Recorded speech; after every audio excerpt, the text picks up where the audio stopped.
Lanjut, tempel labelnya. Labelnya tadi di mana, Kak?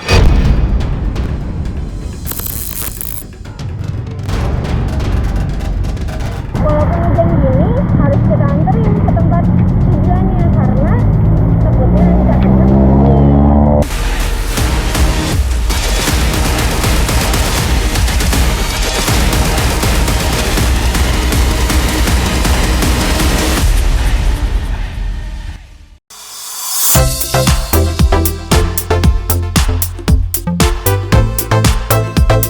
Hayo, siapa dari pemberani yang biasa menggunakan jasa laundry untuk mencuci pakaian?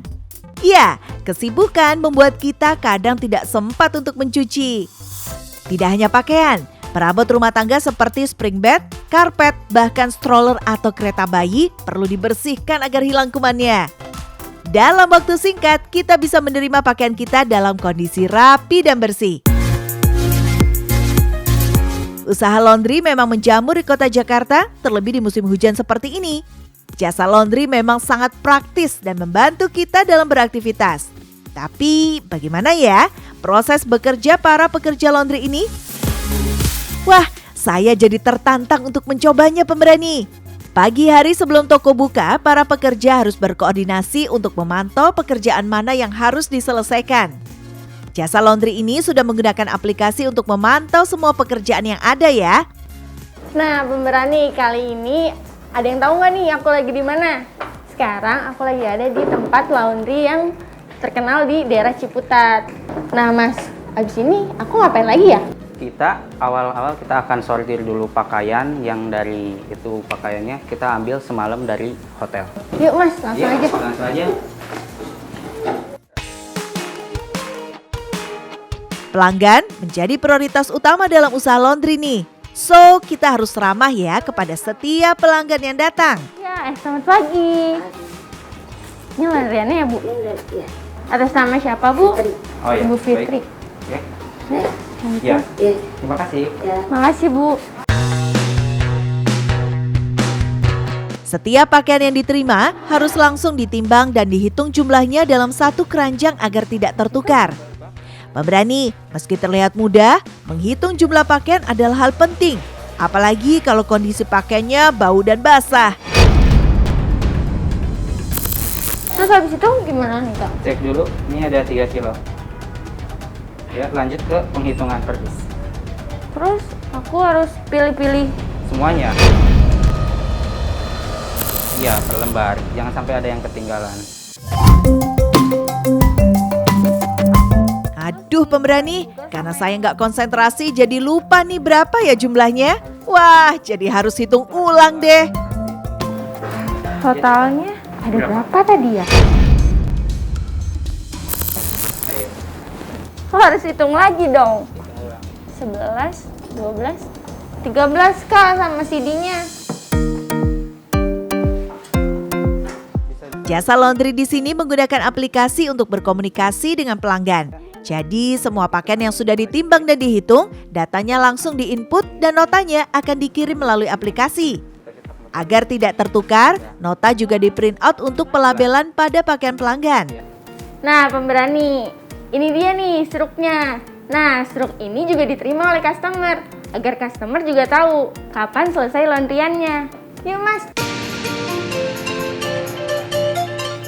Sebelum dimasukkan ke mesin cuci, pakaian disortir untuk memastikan tidak ada barang milik pelanggan yang ikut tercuci dan memilah pakaian yang memiliki noda yang kotor dan sulit hilangnya. Nah, untuk pakaian yang nodanya susah dibersihkan, dilakukan spotting dulu ya.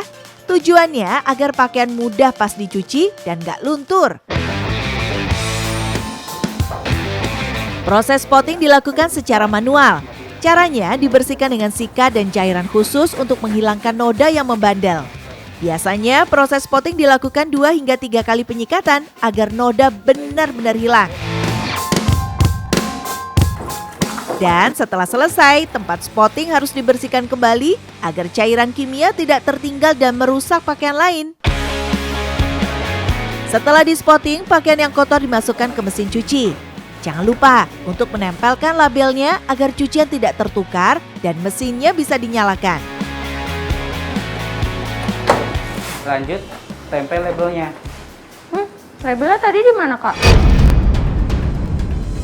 Kan tadi kamu yang bawa. Oh iya, di keranjang yang tadi. Beneran ada di keranjang. Itu label jangan sampai hilang. Kalau hilang itu bisa ketukar. Udah deh, bentar ya Kak, aku ambil dulu. Ya, ambil dulu. Hal kecil seperti ini jangan sampai lupa ya pemberani. Nah, ketemu Kak. Nah, ini label ini harus ditempel, harus mengikuti barang yang terlabel ini. Jadi jangan sampai hilang, jangan sampai ketinggalan. Nanti dia bisa ketukar atau kebawa ke orang, repot. Sebelum mesin cuci dinyalakan, masukkan deterjen dan juga pelembutnya ya pemberani. Mesin cuci dan pengering yang digunakan sudah otomatis nih. Tinggal scan barcode yang ada di label, mesin cuci langsung nyala dan akan menyesuaikan dengan jumlah pakaian yang dicuci. Kapasitas pakaian yang masuk di tiap mesin cuci adalah 8 kg. Pastikan jangan terlalu penuh ya masukin cuciannya. Kalau mesin sudah nyala, diamkan saja sampai selesai mencucinya. Sekarang, saya melanjutkan untuk mengangkat pakaian yang sudah dikeringkan nih.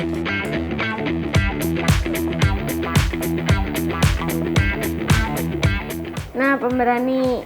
Jadi ini adalah kotoran-kotoran debu dari baju-baju yang udah dicuci. Kayak gini nih. Nah, ada sisa-sisa rambut juga. Mesin pengering ini dilengkapi dengan pemanas, sehingga pakaiannya sudah dipastikan kering. Jadi pas ambil pakaiannya harus hati-hati ya. Aduh, ini berat banget. Kalau sudah kering semua, kita harus bawa ke lantai 2 untuk disetrika. Waduh, berat juga nih pemberani.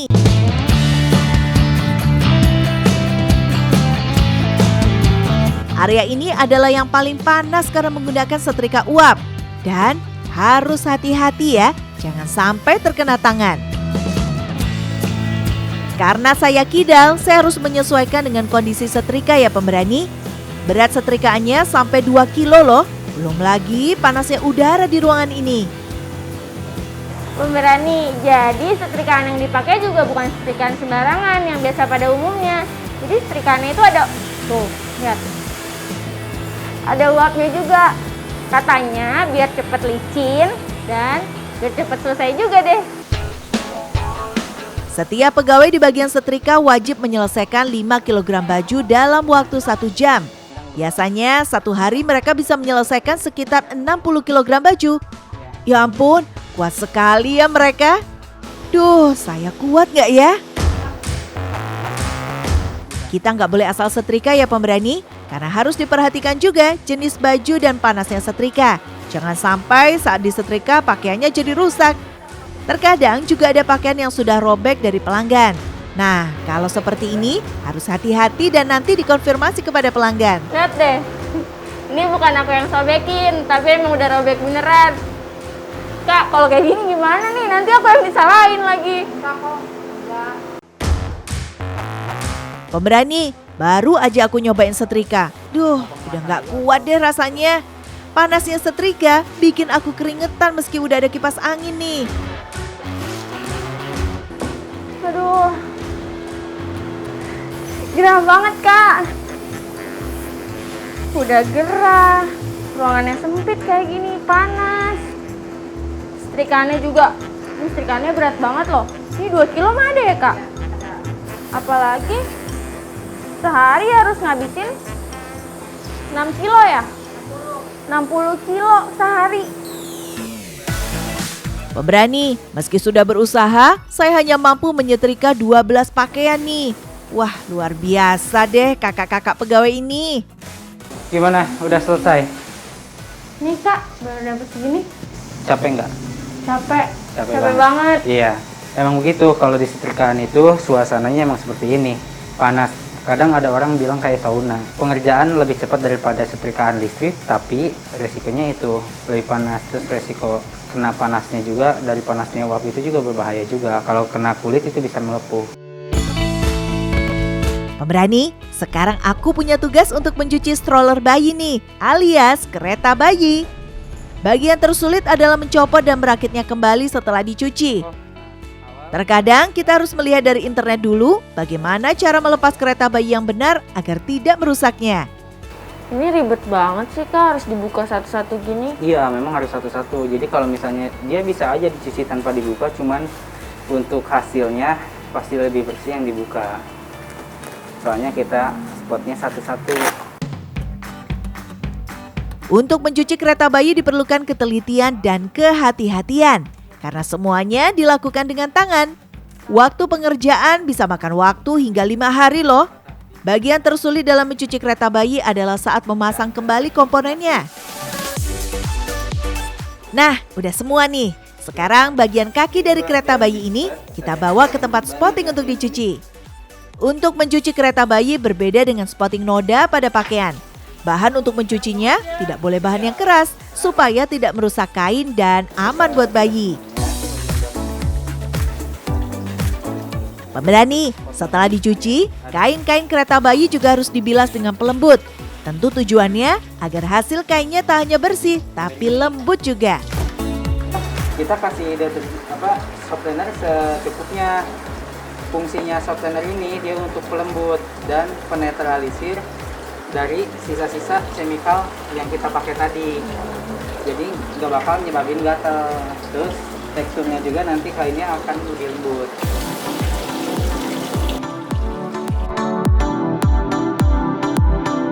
Setelah dibilas, kain kereta bayi dijemur dan diangin-anginkan di dekat ruang setrika agar mendapat panas yang cukup meski cuaca hujan.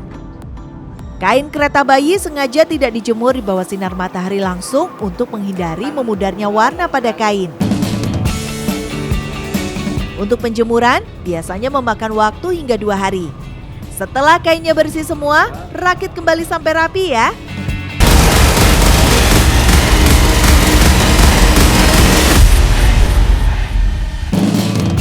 Nah, ini dia pemberani, karpet yang akan saya cuci. Jadi ini kan ada 2 karpet. Kalau yang ini teksturnya dia lembut gini, jadi dia nggak mungkin kena mesin. Beda sama yang ini. Kalau yang ini agak keras nih, jadi bisa pakai mesin. Kalau ini harus cuci manual. Mbaknya sikat-sikat yang ini, saya yang pakai mesin. Pemberani, kalau karpet yang bahannya lembut harus dicuci dengan tangan. Kita harus sikat sendiri nih. Nah, kalau karpetnya permukaannya kasar, baru menggunakan mesin. Ternyata menyikat karpet bikin pegel pemberani. Wah, jadi pingin gantian pakai mesin nih. Pegel banget ternyata. Mas, gantian dong saya yang pakai mesin.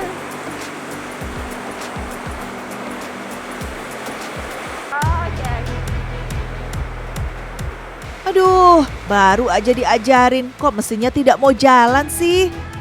Ternyata tidak semudah yang saya lihat pemberani. Untuk mengendalikan mesinnya butuh tenaga yang kuat dan posisi yang pas. Itu nggak gampang. Alatnya berat banget. Kayak gitu, kalau kita nggak seimbang, dia bisa jalan sendiri. Jadi kita harus arahin. Kalau diangkat, dia akan ke kanan. Kalau didiemin, dia akan ke kiri. Saya harus berusaha mengendalikan mesin ini agar seluruh permukaan karpet bisa terkena sabun dan bersih. Sekarang tinggal bilas nih pemberani. Siapin airnya 1 ember, lalu kita tuang ke karpetnya agar sabunnya hilang. Nah, saya sedang menyiapkan softenernya nih untuk bilasan terakhir agar karpetnya wangi, lembut dan bersih tentunya. Mencuci karpet memang memerlukan tenaga yang ekstra pemberani. Meski sudah menggunakan mesin, tapi tetap kita harus menuang air bilasan dan meratakannya. Aduh, benar-benar menguras tenaga nih. Nah, udah bersih juga akhirnya, tinggal dijemur. Untuk menjemur karpet ternyata tidak gampang pemberani. Karena setelah terkena air, karpet akan semakin berat untuk diangkat. Butuh 2 orang nih untuk jemur karpetnya. Nah, yang lama dari laundry karpet adalah pengeringannya karena bisa mencapai waktu 3 hingga 7 hari. Nah, ini kita tinggal nunggu larut aja. Nanti kalau misalnya airnya sudah larut, nanti kita tinggal bantu vakum. Tapi pemakuman bisa nanti. Ini nanti airnya bakal larut. Ini kemungkinan kering dia. Untuk maksimal kita kasih estimasi sekitar semingguan. Setelah mencuci karpet, ternyata ada pesanan untuk mencuci spring bed atau kasur busa dan pegas di rumah pelanggan.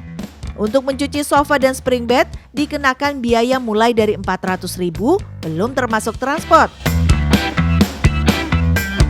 Setelah semua peralatan masuk, yuk kita langsung ke rumah pelanggan. Wah, beruntung nih, gak terlalu jauh, hanya sekitar 3 km dari laundry. Untuk mencuci spring bed di rumah pelanggan biasanya dilakukan 3 hingga 5 orang. Setelah sampai, kita harus gercep alias gerak cepat. Wah, langsung kita keluarkan alat dan konfirmasi.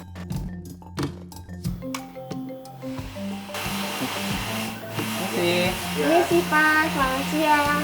Kemarin dapat orderan spring bed dari rumah ini, benar? Iya, benar. Nah, spring bednya di sebelah mana ya Pak? Ada di dalam.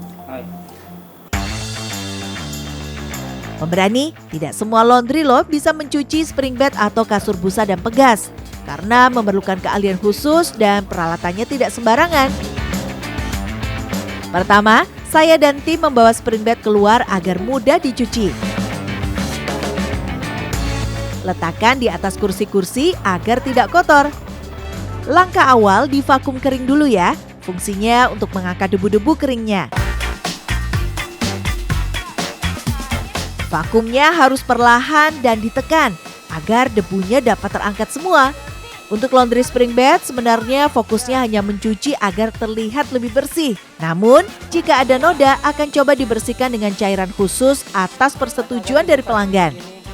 Setelah vakum kering, selanjutnya ke tahap membersihkan noda dengan cara manual. Oh, jadi pemberani, ini tuh noda-noda kayak gini bisa hilang karena ada cairannya khusus dan dicuci manual juga ya Kak? Ya, manual. Kita nyucinya di spot yang memang ada nodanya. Oh, jadi nggak semuanya pakai mesin. Kasur atau spring bed yang lama tidak dibersihkan akan meninggalkan noda, seperti noda bekas ompol anak-anak atau terkena air hujan. Spotting menggunakan cairan khusus, lalu sikat pada noda yang ada. Inilah yang membuat lelah pemberani, karena saya harus teliti dan sikat berkali-kali sampai bersih. Setelah di-spotting, lalu semprot dengan Softergen atau pelembut pakaian. Nah, jadi gunanya ini, chemical ini, biar si kasurnya itu tetap putih. Nah, nodanya biar nggak berubah juga. Dipakein penetralisir. Terus Nah, dia bisa juga Terakhir, vakum lagi agar airnya terangkat dan tinggal tunggu kering saja. Biasanya pengerjaan satu spring bed memakan waktu 8 jam hingga benar-benar kering. Wah, lama juga ya. Tiba-tiba Mas Angga ditelepon dari pihak Hotel Langgana Laundry untuk segera kirim linennya. Pemberani, saya harus mengantar pesanan dari Hotel Langgana nih. Ada berbagai macam linen untuk bed cover, sarung bantal, dan masih banyak lagi. Meski hari mulai gelap dan hujan, saya tetap harus mengantar pakaian customer dengan motor ini. wow, hujan gini. ya kita mau nggak mau sih, mau hujan mau apa juga kita tetap ada sekitar customer.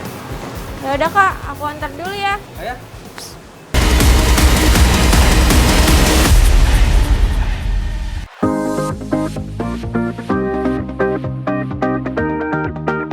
Karena pelanggan adalah raja, aku harus segera mengantar kain linen pesanan hotel.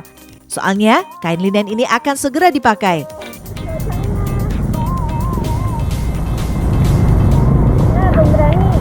Jadi, walaupun hujan gini, harus kita anterin ke tempat tujuannya karena takutnya nanti customer nungguin. Duh, harus hati-hati nih karena barang bawaannya berat. Dan kondisi hujan juga. Harus ekstra waspada ya pemberani.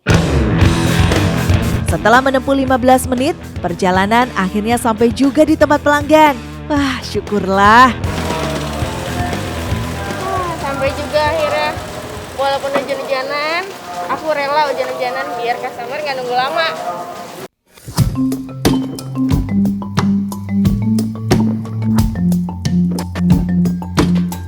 Setelah dihitung oleh pihak hotel, saya harus membawa kain linen bersih ini ke tempat penyimpanan dan mengambil kain linen yang kotor. Setiap barang yang akan dicuci harus dicatat oleh petugas hotel agar jumlah dan jenisnya tidak salah. Semuanya nih Pak yang mau di... Iya, dari sini dulu, dari ada pillowcase, ada bedmat, ada towel, nanti yang dari ini dulu nih, tiga ini dulu, 1, 2, 3, masukin sini, baru lanjut ke sana. Oh, sambil dihitung ya Pak? Iya, betul. Tugas saya tidak hanya mengantar dan menerima laundry di depan hotel, namun harus mengambil sendiri kain kotor dan menunggunya sampai beres dihitung oleh petugas hotel. Setelahnya, kain kotor lalu ditimbang untuk mengetahui total berat kain kotor yang akan dibawa ke tempat laundry. Ini berapa kilo Pak? Wah!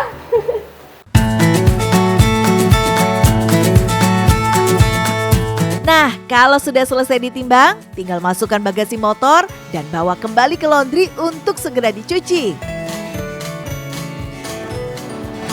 Ternyata jadi pegawai laundry itu nggak segampang yang dilihat, harus pakai tenaga yang ekstra dan pakai effort yang luar biasa.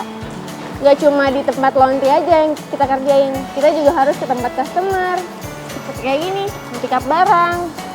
Belum lagi kalau cuaca hujan kayak gini, macet-macetan, hujan-hujanan. Berani coba? Coba kalau berani.